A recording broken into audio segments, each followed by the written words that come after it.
Hi, welcome to the show. Today I have with me two special guests from Yamhill-Carlton School District. I have the principal of the Yamhill-Carlton Intermediate School, Michael Fisher, and I have also with me Chad Tollefson, a 6th grade teacher. Thank you so much for being here. We have a lot to cover today. This is just a short interview, 15 minutes, so we're going to talk fast. All right. All right. Thanks for having us again. Thank you for having us. Yeah, it's great to have both of you and taking time. I don't know how you got out of school so early, but hopefully The boss let me. Okay. He knows a guy. Well, we're going to find out why you can do that. You have a 6th grade class, but there's a special arrangement over there. Let's just go to that right now. What is an intermediate school versus a middle school? So an intermediate school is 5th through 8th grades. And we have kind of a different configuration from the typical middle school here in the state, which is 6th through 8th grade, where there is a subject-specific teacher at a regular middle school, and the students rotate. We do kind of a hybrid of that. So in the 6th grade, we do teach specific subjects as a majority, but we also do a ton of collaboration together, and we teach multiple subjects still. So the teachers will actually get all the kids together at once sometimes? Absolutely. We do that weekly, sometimes multiple times a week, where we get all the kids together. It could be working on a major project where there's different components per subject, or we are working on some sort of a task. And that's really powerful because we all have different perspectives and different things to share, and we connect with different students as teachers. And so having all of us together, we're able to connect and catch all of the students. So I remember in 6th grade I had Mrs. Foster, and that was my teacher. But if I was at intermediate school, I would have 3 teachers? Right. So we spend a ton of time working on climate, and really the idea that we are a 6th grade team, and that includes teachers and students. And we usually have a theme. So this year we're the 6th grade hive. Last year we were District 6 for the Hunger Games. And basically, so real identity. We are right. We are cool. We are the 6th grade. Right. So a good example of that, Ken, is I'll ask a student, a 6th grader, so what class are you in? And they won't say what you would expect. Well, I'm in Mr. Tollefson's class, or I'm in Miss Bale's class. They won't say that. They say, well, I'm in 6th grade. What do you mean? Well, I'm in the 6th grade. I have all these teachers. And they truly see themselves as a community, as a family. It's a really unique experience for the kids to be so connected, and they get just a rich experience with their teachers collaborating so closely. Well, this leads me into what caught my eye about Yamhill-Carlton Intermediate School in the paper a few months ago was that some testing scores came back as just outstanding. Tell us about that, Michael. And does that tie into somehow your model, or is it just that you found a secret, a silver bullet? Or what is it? What's in the water there? What's in the water? First, tell us about those scores. Well, so our 5th and 6th grade students last year scored, as far as achievement, in the top 5% of schools in Oregon, and school districts in Oregon, for both math and reading achievement. In the top 5%? Top 5% in both categories. 5th and 6th grade? Yeah. Out of almost 200 districts in the state, they were ranked 9th and 11th academically for their test scores. Congratulations. Yeah, it's really great work. It's impressive. Kudos to the kids and the teachers. And I wish there were a silver bullet. If there were, then everybody would benefit. Kids across the country would all be doing spectacular. But every school, every district, every community is different. And I think that the hard work and the collaboration of our teachers, and some of it's the climate and the atmosphere, but honestly, it's the work that they do every day. It's when I walk into a classroom and I watch what the kids are doing. If you envisioned a wheel, a hamster wheel, spinning in their mind, representing how hard they're thinking. I walk into a 6th grade classroom, and those wheels are spinning like crazy because those students they're thinking at high levels, they're working together, they're discussing, and they have fun doing it. They're excited. Their passion for learning and their excitement is evident every day.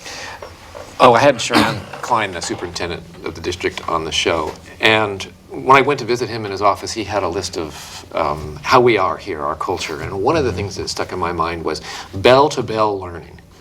And I think that has kind of translated into what you're talking about here, the the wheels are really going all the time when you walk in the classroom. And it's also- you keep those wheels spinning. It's also the level of learning. So we're never okay with just an answer. The kids have to explain why or how they got that answer. Provide evidence for that, and that's across the board in all subjects. And I think that's a key. We do a lot of collaboration with the students, working in groups, having those discussions, being able to say, well, this is what I think, and this is why, and oh, that's interesting, but here's this. And we really work on the idea of it's okay to be wrong, and that's a lot of freedom. and kind of learning through that failure sometimes too. So, Great, thank you. All right, so congratulations again on those awards. Now, again in the paper, I noticed just maybe a month ago that 2 of your teachers were nominated for a national award. Tell us about that. Absolutely. So 5th grade teacher Michelle McFarland and 6th grade teacher Kathy Bales were both nominated for an award called the National Life Changer of the Year Award. And this it's a nonprofit organization that recognizes teachers across the country and educators. Anyone in education can be nominated for the award. So in all 50 states, folks are nominated, and then the community has a chance to post comments on the website.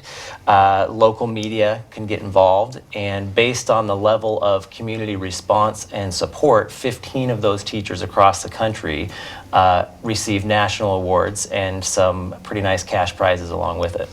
Now I'm a little concerned when you say that the community comments on the teachers, but Yamhill-Carlton School District is a small district. How are they going to compete with some large district on number of comments on their teachers? How's it going? I'm afraid to ask. So again, the award is called Life Changer of the Year. Okay. And both of these 2 teachers have been in the business for quite a while and have changed certainly in the hundreds, if not thousands of lives.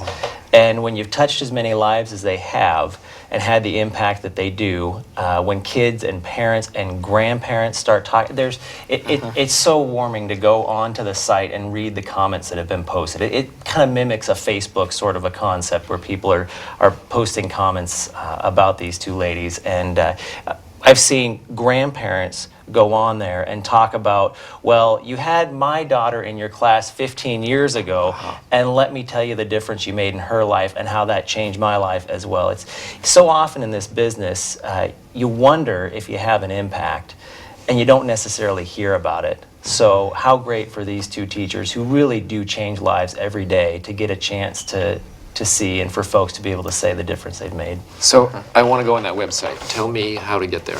If you go on to the Yamhill-Carlton Intermediate School website, we've got a link right on our website. You can also Google National Life Changer of the Year or Life Changer of the Year, and their website will pop up. Okay. Yamhill-Carlton Intermediate School website. If you just Google that, you'll find the website. The link is there. You can on our front page. You can and click some the link. people may recognize the names of these 2 people that are watching, and they'll go, "Oh my gosh, that was my Absolutely. sister." And they'll Michelle get- McFarland Yeah. and Kathy Bales. Yeah, they've been a part of this community for a long time, and have really had a huge impact. Well, I hope people watching this will make an impact on that, because that must be wonderful to read, and for them too.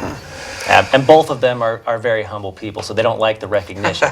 But like it or not, they deserve it. Yeah. Well, I saw both their pictures in the paper, and there was a nice article about them. So, life changer. We think about our teachers. If we just kind of scan through our teachers, we think of 1 or 2 that really got through to us, and maybe not somebody else in the class. Maybe that was for another teacher or another year. But I have a couple in mind right now that really mattered, and I think about them often.